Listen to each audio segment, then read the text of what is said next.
한 절씩 교독하겠습니다. 제가 먼저 읽겠습니다. 하나님 말씀입니다. 여호와는 나의 빛이요 나의 구원이시니 내가 누구를 두려워하리요. 여호와는 내 생명의 능력이시니 내가 누구를 무서워하리요. 악인들이 내 살을 먹으려고 내게로 왔으나 나의 대적들 나의 원수들인 그들은 실족하여 넘어졌도다. 군대가 나를 대적하여 진칠지라도 내 마음이 두렵지 아니하며 전쟁이 일어나 나를 치려 할지라도 나는 여전히 태어나리로다. 내가 여호와께 바라는 한 가지 일 그것을 구하리니 곧 내가 내 평생에 여호와의 집에 살면서 여호와의 아름다움을 바라보며 그의 성전에서 사모하는 그것이라. 여호와께서 한날날에 나를 그의 초막 속에 비밀히 지키시고 그의 장막 은밀한 곳에 나를 숨기시며 높은 바위 위에 두시리로다. 이제 내 머리가 나를 둘러싼 내 원수 위에 들리리니 내가 그의 장막에서 즐거운 제사를 드리겠고 노래하며 여호와를 찬송하리로다. 아멘. 오늘 시편 27편 1절로 6절 말씀을 가지고 나는 여전히 태어나리로다 라는 제목으로 함께 나누어 보려고 합니다. 혹시 태연이라는 단어 뜻을 알고 계시나요? 소녀시대 태연 말고 태연, 이 뜻을요 국어사전에서 살펴보면요 마땅히 놀라거나 두려운 일이 생겼을 때 거기에 그렇게 두려워하지 않고 평소와 같이 똑같은 자세를 태도를 취하는 것이 태연이라고 이야기를 하더라고요. 그래서 평소 같지 않게 막 놀라야 되고 두려워해야 되는 부분에 있어서 내가 만약에 경험이 많거나 아니면 내가 그거에 대해서 예비하거나 그렇게 하면 좀 놀라지 아니하고 무서워하지 아니하는 그 태연한 자세를 취할 수 있다고 저는 생각을 하는데 오늘 말씀은 어떻게 그렇게 이야기할까요? 다윗이 오늘 이렇게 말하죠. 나는 여전히 태연하리로다. 이렇게 말하고 있습니다.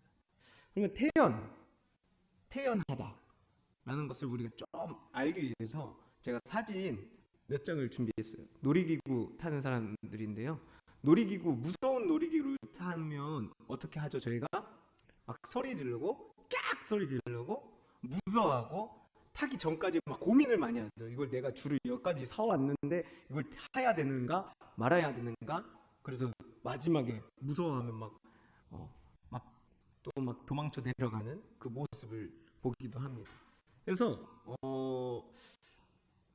그런데 놀이기구를 아주 잘 타는 사람은요 다른 모습을 보여요. 그렇죠? 혹시 놀이기구 잘 못 타시는 것 같아요. 여기 있으신 분들 보면 무서우시죠? 그래서 그 공감을 위해서 제 사진 몇 장을 준비했습니다. 한번 사진을 띄워주시겠어요? 첫 번째 사진. 놀이기구 이게 뭐냐면 쿠룸라이드라고 해서 이렇게 배 타고 올라가 쫙 내려오는 그 놀이기구 아시죠? 그거에 대한 사진이에요. 근데 이게 이제 초보부터 해가지고 이제 신의 영역까지 있다고 합니다. 한번 보면 사진을 제가 설명드릴게요. 첫 번째 사진은요 초보 단계, 그냥 재밌어하는 단계. 그래서 처음 타보는 사람들도 있어서 무서워하는 그런 그룹이 초보 단계. 다음 사진이. 그 다음에는 하수예요. 하수는 뭐냐면 손으로 이렇게 사진이 찍혀요. 이거 내려갈 때, 그쵸? 그때 이제 하수는 V 정도 할 수 있는 그런. 근데 아직 무서워하는 사람이 있어요. 그쵸? 세 번째 잘 안 보이죠? 세 번째 사람이 지금 그래요. 세 번째 그 다음은요 중수예요. 중수. 뭐냐면 자기 모습이 되게 추하니까 자기는 숨고 앞에 있는 사람이나 아니면 뒤에 있는 사람을 통해서 웃긴 사진을 엽기 사진을 딱 찍는 그런 단계에 있는 사람입니다. 다음이요. 그 다음은 이제 고수예요. 이제 사진 찍히는 걸 이제 즐기는 사람인 거예요. 그래서 어떤 컨셉을 가지고 사진을 이렇게 찍어보자 하면서 이렇게 찍기도 합니다. 다음이요. 이제 초고수. 재미가 없는 거예요. 사진 찍는 것도 그냥 내려가는 것도 되게 막 무서웠는데 그냥 재미가 없는 거예요. 그래서 그냥 태연한 이 모습을 하고 있는. 네. 근데 중간에 있는 사람은 아닌 것 같아요. 제가 봤을 때는. 네. 그리고 이제 영웅이라고 있어요. 그 다음 사진이요. 이제 도구를 가지고 신문을 보는 컨셉으로 이렇게 사진을 찍히는 거예요. 이게 여유가 있는 거죠. 마지막은 뭐냐면 신의 경지. 자, 저 앞에 있는 사람은요 다리 꼬고 지금 다리를 올려놓고 있고요. 그 뒤에 있는 사람은 이렇게 책을 보는 신용을 하는 거예요. 안경테를 딱 잡고. 근데 중간에 있는 사람은요 지금 거꾸로 있는 거예요. 거꾸로 그 기구를 타고 있는 거예요. 아주 위험한데 저렇게 타고 있는 모습입니다. 네, 한번 쿨음나이트가 뭐길래 그죠? 이렇게까지 설명을 하는가 한번 이제 기회 되시면 이제 가을쯤에 한번 타보러 가보세요. 그리고 나는 어디까지 할 수 있는가 한번 보세요. 혹시 어디에 속해 있으신 것 같아요? 네? 다 쳐보세요? 아니. 네. 다 해보고 싶으셔요? 우리 권사님 놀이기구 잘 타시는 것 같아요. 다음에 꼭 거꾸로도 한번 타보세요. 자, 그런데 태어난 모습을 보여주는 사람이 또 한 사람이 있어요. 혹시 박대기 기자라고 아세요? 네, 한번 그 영상 한번 보겠습니다. 기자, 지금 눈이 얼마나 오고 있습니까? 슬퍼요. 네, 다시 틀어주세요. 지금 이 시각 현재 눈이 내리고 있습니다.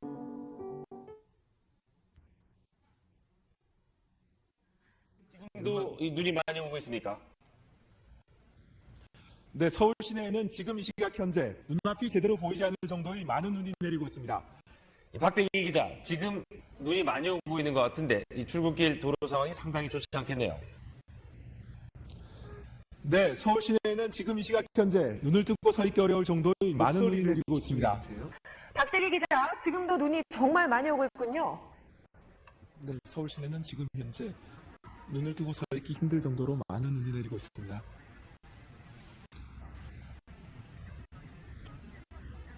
박대기 기자 나오세요. 박대기 기자.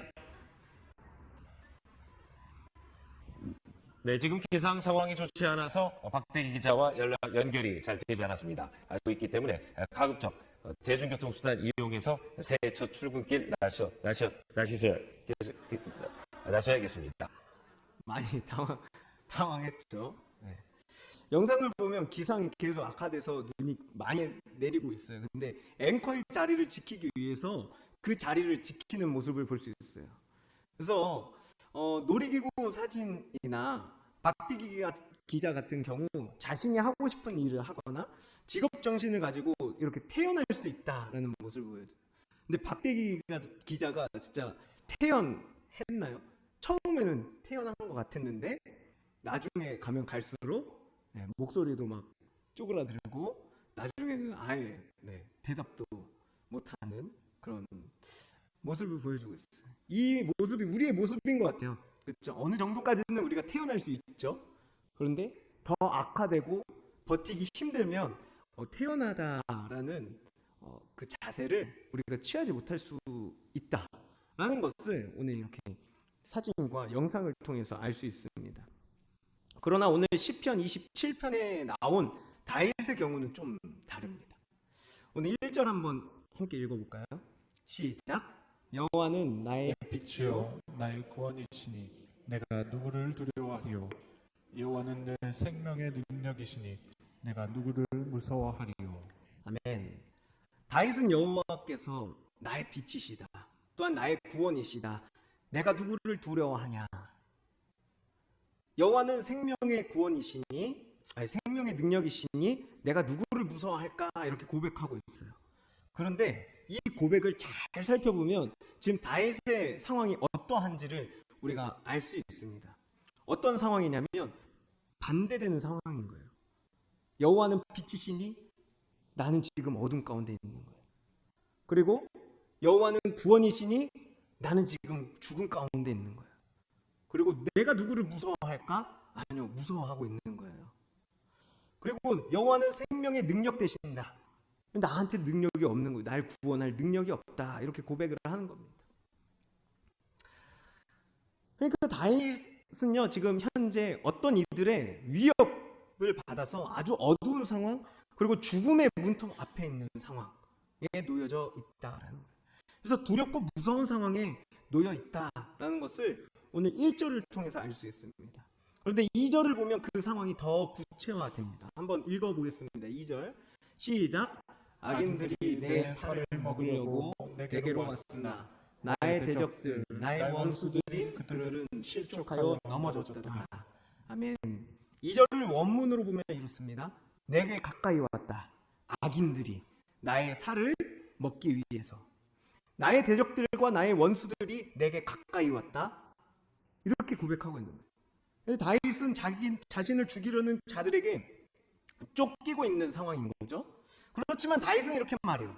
그들이 실족하여 넘어졌다. 왜 그럴까요? 왜 이런 고백을 했을까요? 바로 1절에서 그 정답을 찾을 수 있어요.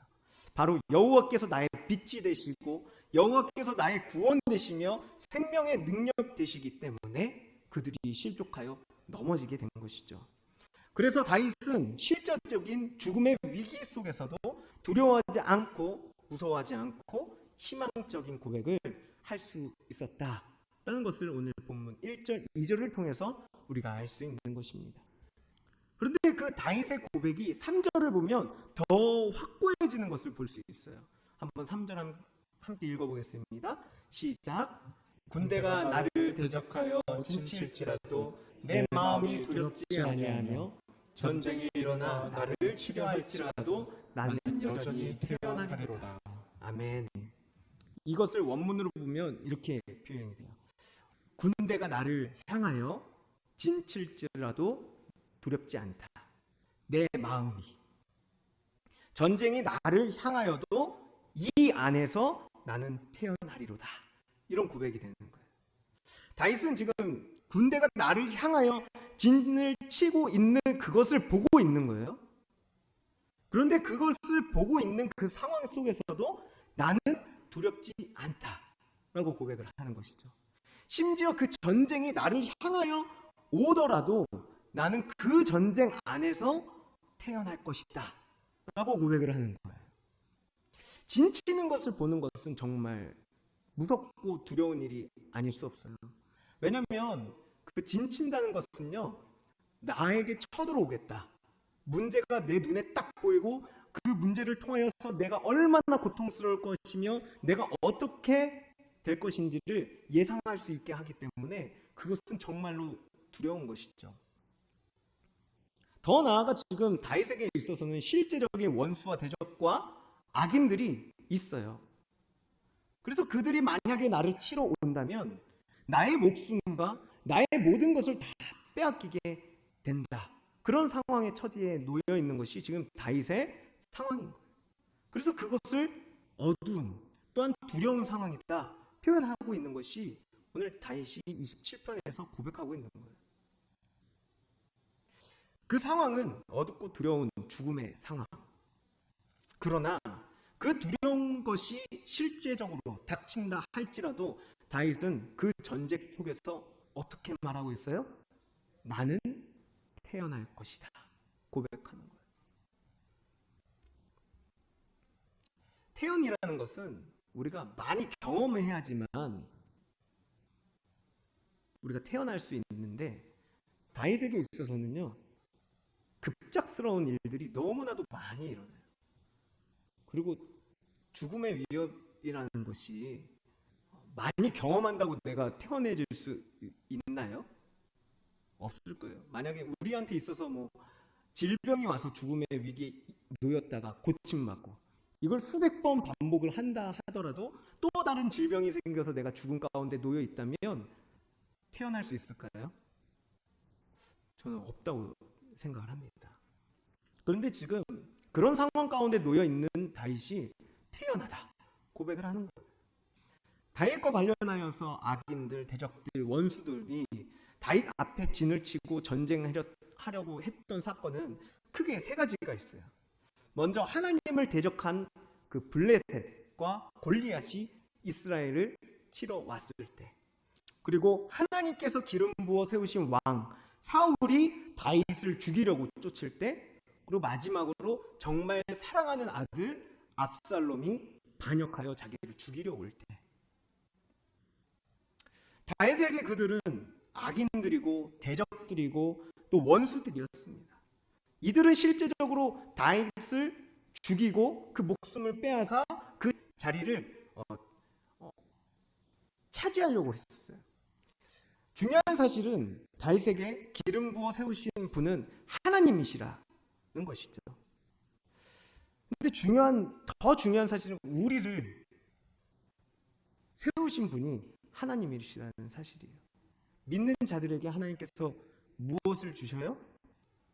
성령의 기름 부음을 더하신다라는 거예요. 따라서 우리의 상황과 다윗의 상황은 많이 연관이 되어 있다라고 표현될 수 있습니다. 다윗을 죽이고 그 자리를 차지하려는 것은 여호와의 뜻을 거스르고 여호와를 대적하며 여호와를 모욕하는 일.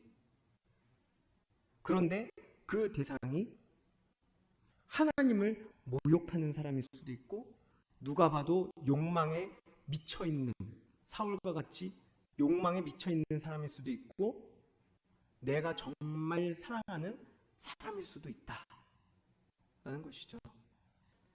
그래서 세상적인 위협과 유혹에 빠져 타협할 수 있는 상황에 있는 것이 다윗이. 그럼에도 다윗이 그들을 두려워하지 않고 태어날 수 있는 이유, 그 이유는 바로 여호와 하나님을 의지했기 때문이다 라는 것입니다. 사실 3절에 나오는 태연이라는 그 단어의 원어는요, 의지라는 의미로 더 많이 사용되었고, 그 의지라는 뜻이 더 강해요. 즉 나의 원수들과 대적들이 나를 향하여 진치고 전쟁을 일으켜도 그 전쟁 속에서 나는 의지할 것이다 라고 고백한 것입니다. 무엇을 의지했다고요?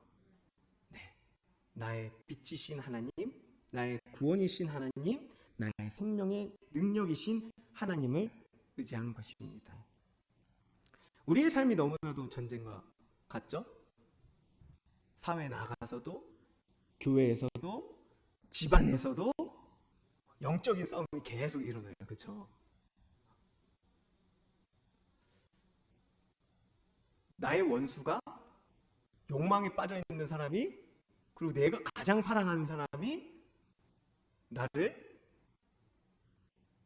죽이려고 하고, 나의 살을 먹으려고 하고, 진을 치고 나를 향하여 전쟁을 일으키려 다가올 때가 많아요. 그렇죠?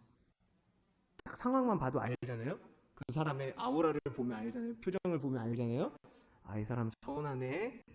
좀 있으면 얼마 안 가면 싸우겠다. 아시죠? 그런 상황이 있을지라도 다윗은 태어난 거예요. 왜요? 그 상황을 바라보지 않았거든요. 심지어 사울을 어떻게 했습니까? 하나님이 세우신 자이기 때문에 죽여 마땅한 존재임에도 불구하고 용서해요. 압살롬 같은 경우에 어땠습니까? 자신의 자녀들 중에 한 명을 죽이죠. 그리고 도망갑니다. 그럼에도 용서하는 것이 다윗이에요. 눈물로써.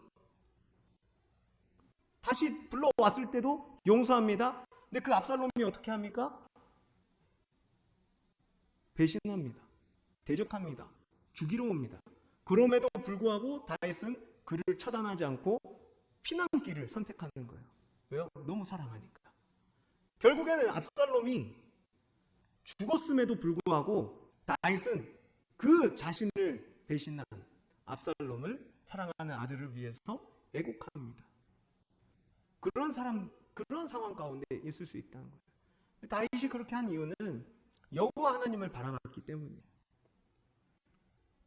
그래서 다윗은요, 다른 것을 구하지 않고 오직 한 가지만을 강력하게 구합니다. 4절을 읽겠습니다. 시작. 내가 여호와께 바라는 한 가지 일 그것을 구하리니 곧 내가 내 평생에 여호와의 집에 살면서 여호와의 아름다움을 바라보며 그의 성전에서 사모하는 그것이라. 아멘. 이 4절을요, 원문으로 보면 다윗은 한 가지를 여호와께 요청한다고 해요. 그런데 그것을 아주 갈망하면서 구한다고 해요. 아주 갈망하면서 구하는 그 단 한 가지가 무엇이냐면 바로 여호와의 아름다움이라는 거예요. 다윗은 여호와의 아름다움을 아주 강력하게 강조하고 있어요. 원문 문법적으로 보면. 그래서 어떻게 하냐면 그 여호와의 아름다움을 주시하며 아주 자세하게 살필 것이다 라고 합니다. 어디에서요? 여호와의 집에서, 여호와의 성전에서. 다윗 자신의 모든 날에 평생 동안 여호와의 집에 거주하면서 여호와의 아름다움을 주시하며 그 여호와의 아름다움을 성전에서 아주 자세하게 살펴본다고 말하고 있는 거예요. 그렇다면 여호와의 그 아름다움이 무엇인가? 바로 여호와 하나님께서 베풀어 주신 것, 그것이 여호와의 아름다운 것입니다. 그것은 친절, 호의, 즐거움, 은총, 사랑.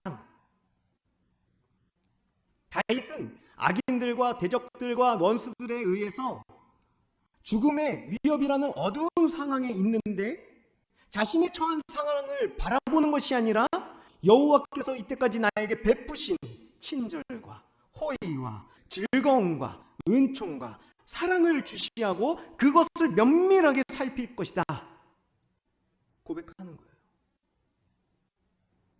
우리에게 있어서 죽음의 위협, 대적들의 위협이 올지라도 우리는 그것을 향해 바라보는 것이 아니라 여호와의 아름다움, 여호와께서 우리에게 베풀어 주신 것을 집중해서 봐야 된다는 거죠.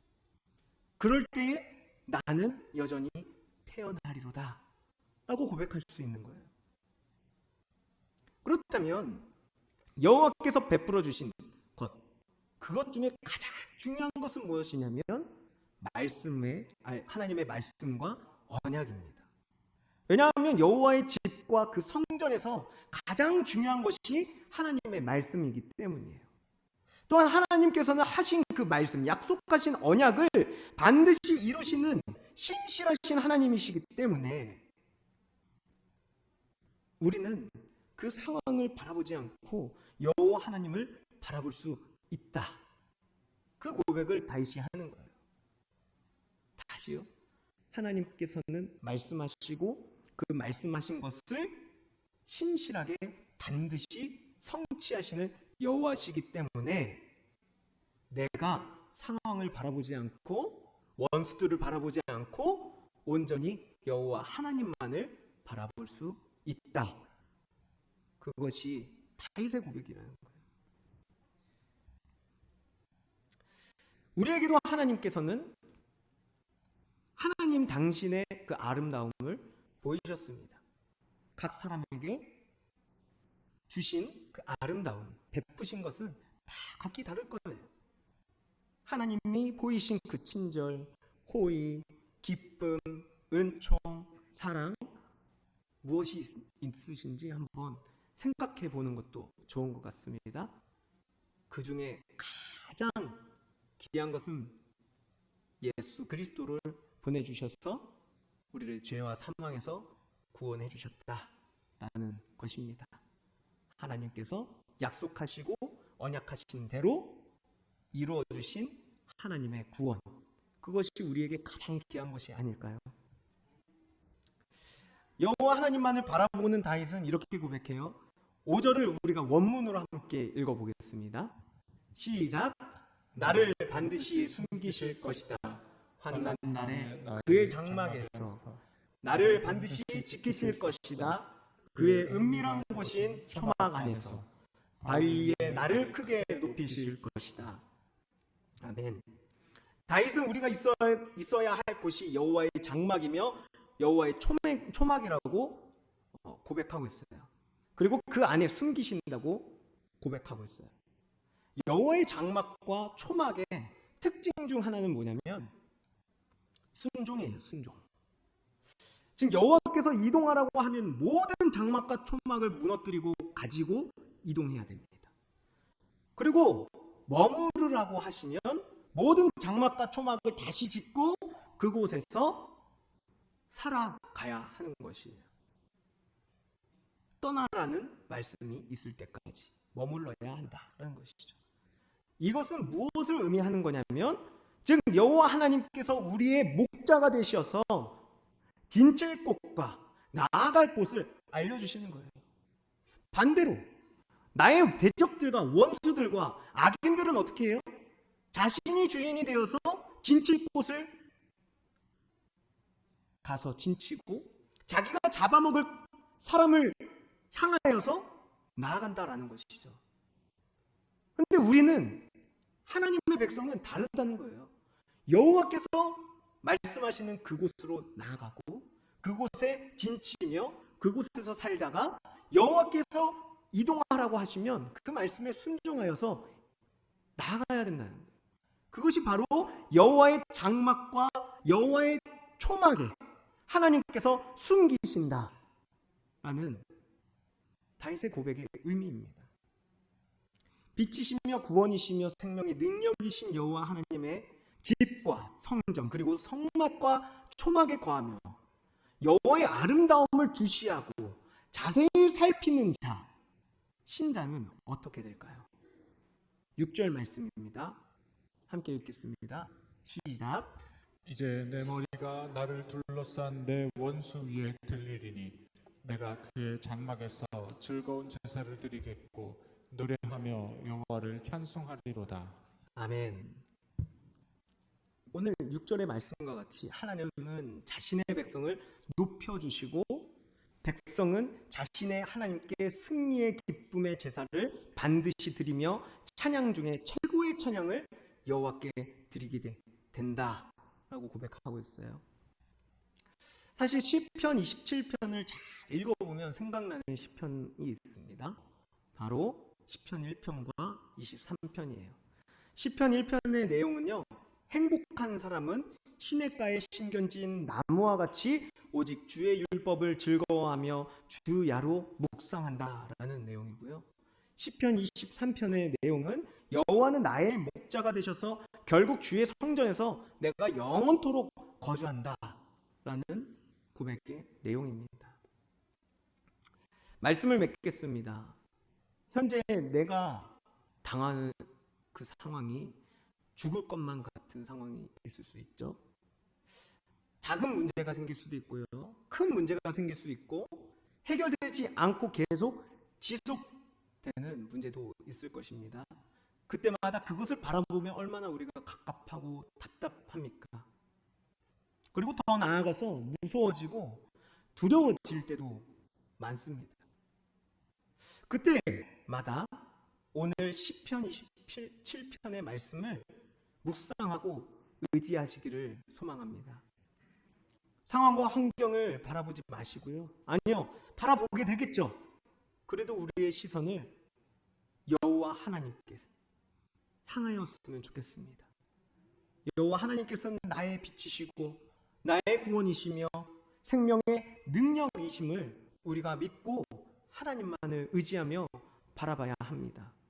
또한 나의 집에서 사는 것이 아니라 여호와의 집과 성전 그리고 장막과 초막에 거하면서 말씀을 묵상하고 그 말씀에 순종하도록 우리가 애써야 될 줄로 믿습니다. 그리고 하나님이 보이신 아름다움, 그 아름다움이 무엇인지를 한번 깊게 생각해 보셨으면 좋겠어요. 우리가 바라봐야 한다. 여호와만을 바라봐야 한다. 문제와 상황이 아니라 여호와를 바라봐야 한다라는 것은요. 시편 27편뿐 아니라 성경 전체가 이야기하는 거예요. 하나님을 바라보시고 의지하시며 하나님의 말씀만을 바라보시길 소망합니다. 하나님의 집과 성전에 거하시고요. 오직 우리의 구원이신 유일한 소망이신 하나님만을 구하십시오. 그래서 예수 안에서 그 놀라운 은혜를 누리시기를 소망합니다. 그럼 하나님께서 우리를 지켜주시고 보호하시고 우리에게 상을 베풀어 주실 줄로 믿습니다. 그것을 우리가 함께 찬양했으면 좋겠습니다.